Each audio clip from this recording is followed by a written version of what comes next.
قیامت کا ایک دن 50,000 سال کے برابر ہوگا۔ انتظار کرتے کرتے پریشان ہو جائیں گے اور پناہ مانگیں گے کہ کب سوال و جواب شروع ہوگا۔ ایک لمبے انتظار کے بعد اللہ کا حکم جاری ہوگا۔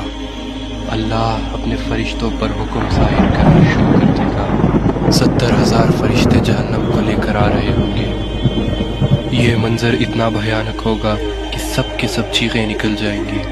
تمام آدمزاد کے ہاتھ میں ایک کتاب دی جائے گی جس میں ان کی نیکی اور برائی لکھی ہوگی۔ اس کے بعد سوال و جواب کا سلسلہ شروع ہو جائے گا۔ انسان اگر جھوٹ بولنے کی کوشش کرے تو اس کی زبان بند کر دی جائے گی۔ انسان کے ہاتھ، پیر، آنکھ سب گواہی دیں گے۔ ہر وہ چیز جو انہوں نے پوری زندگی کی ہے سب سے پردہ ہٹ جائے گا۔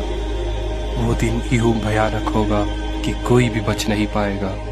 انسان من ہی من یہ دعا کرے گا کہ وہ پھر سے دنیا میں چلا جائے تاکہ اس کی نیکی بڑھ جائے اور گناہ گھٹ جائے۔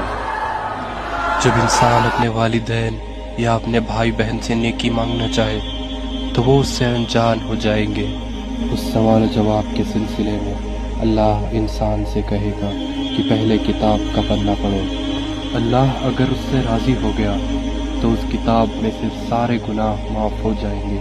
روز محشر میں ایک ترازو ہوگا جس میں فرشتے انسان کی نیکیاں اور گناہ لکھیں گے۔ کچھ انسانوں کا گناہ یوں ہوگا کہ ایک پہاڑ کے برابر، کچھ انسانوں کی نیکیاں یوں ہوں گی کہ صرف ایک کنکر کے برابر۔ اللہ انسان کے اندر کا ایمان دیکھے گا۔ اگر انسان اپنی پوری زندگی میں یہ مانتا تھا کہ اللہ ایک ہے اور اس کے سوا کوئی معبود نہیں تو اس کی رحمت اس پر برس جائے گی۔ ان سب کے بعد انسان کو کل صراط کا راستہ پار کرنا ہوگا۔ یہ راستہ تلوار سے بھی تیز اور بال سے بھی باریک ہوگا۔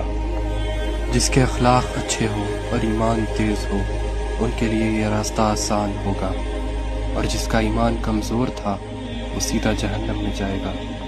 کل صراط پار کرنے کے بعد اللہ کا حکم ہوگا کہ لوگوں میری جنت میں داخل ہو جاؤ، یہ خوبصورت جنت جہاں پر دودھ کی ندیاں بہہ رہی ہے۔